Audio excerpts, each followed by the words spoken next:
One of our top stories now, lawmakers getting back to Washington, back to work with only weeks left to reach a deal on the so-called fiscal cliff. 35 days, people. This is more. Republicans say that they'll consider tax changes to curb the federal deficit if Democrats consider entitlement reform.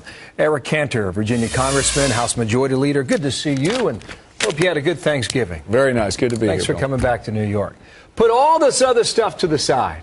Can you say right now whether or not there will be a deal on December 31st? I sure hope so. I sure hope so, because we know the law is, after that point, come January 1, 2013, taxes are going to go up for everyone.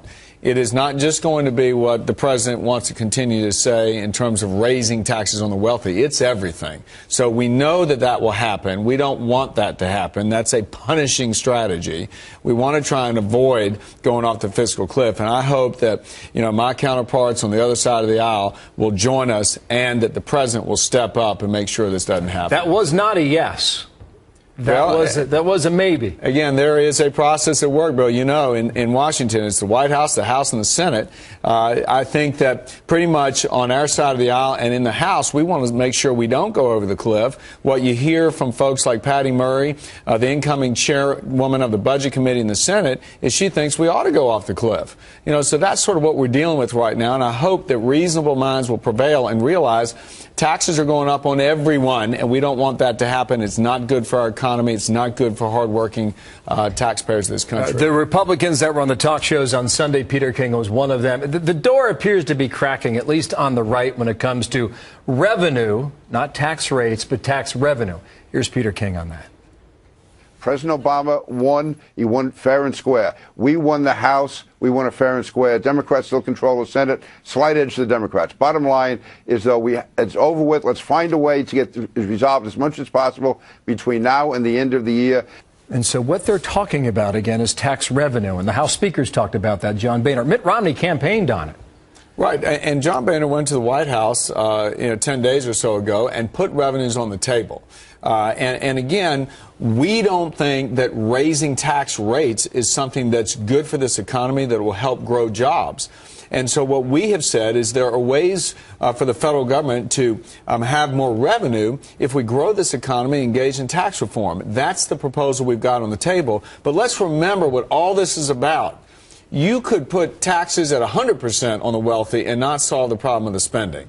We have got to get to the problem and stop digging this hole in terms of spending money we don't have. You're running $1 trillion of deficit every year plus.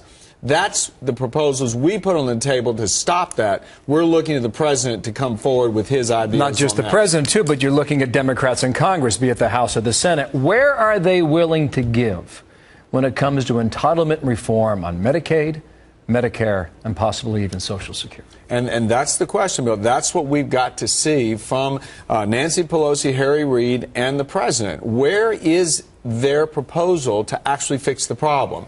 Because raising taxes is not going to fix the problem. We've always believed that raising taxes is going to be harmful to a small businessman or woman in creating a job. And, I tell this story about a cook that I met in an airport.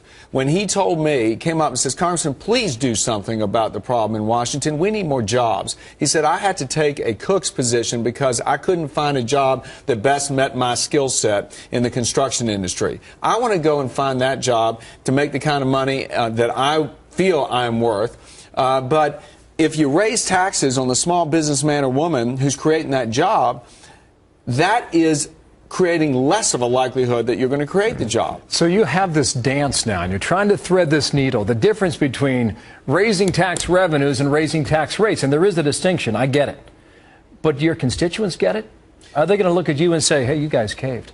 Well, I think at the end of the day, they elected and re-elected a House majority based on our trying to resolve the problem, trying to fix the problem. And right now, the problem still remains. Unemployment is too high. The growth rate in this economy is too slow. How are we going to fix that? That's what the folks at home are looking at. They are not clamoring to say, "Hey, let me pay more money into Washington," especially if Washington can't get a hold of the underlying problem on the entitlements and the unfunded liabilities in these Social Security, Medicare, and Medicaid programs. This caught my eye from last Friday, I do believe. House Speaker John Boehner, writing in the Cincinnati Enquirer, the president's health care law adds a massive, expensive, unworkable government program at a time when our national debt already exceeds the size of our country's entire economy. That's why I've been clear that the law has to stay on the table as both parties discuss ways to solve our nation's massive debt challenge. In these negotiations, is Obamacare being negotiated? If the president is serious about joining us and fixing the problem, he ought to be putting Obamacare on the table. There's no question in my mind. That is the largest expansion of government programs. But can you say at the moment that that's being talked about? All I can say is the President bill has got to get serious, and the Speaker is correct that Obamacare is such an expansion of government spending and involvement in folks' lives, it ought to be on the table. You wonder what he is willing to concede on that. That would be a very interesting conversation. There's these articles now being written ever since the election that the president has more clout now. Well, do you see it that way? Well, I think, look, but you can also see the fact that we were reelected as majority in the House. And so we also have a say in all this. And Obamacare remains wildly unpopular. And it's wildly unpopular because I think people understand they don't want rationing by some bureaucrat in Washington so far as their health care is concerned. I think most Americans want health care that is patient-centered between them and their doctors. So when you look at Obamacare and what really I think we can see about making that law go away, there are some provisions in there. There's taxes on a medical device industry that cause people to lose access perhaps to certain kinds of treatment that will actually provide a lot of harm to job growth in a very growing industry in this country in the medical device area. There's also this thing called the Independent Payment Advisory Board that is the essence of Washington controlling all that health care is about in this country. There's bipartisan support to do away with that. Now, will the president sign it? Yet to be seen. Eric Cantor, thank you. We are going to work through this for the next 34, 35 days and possibly beyond. So we'll be in touch with you and many others. Thanks. Eric Cantor, thank you.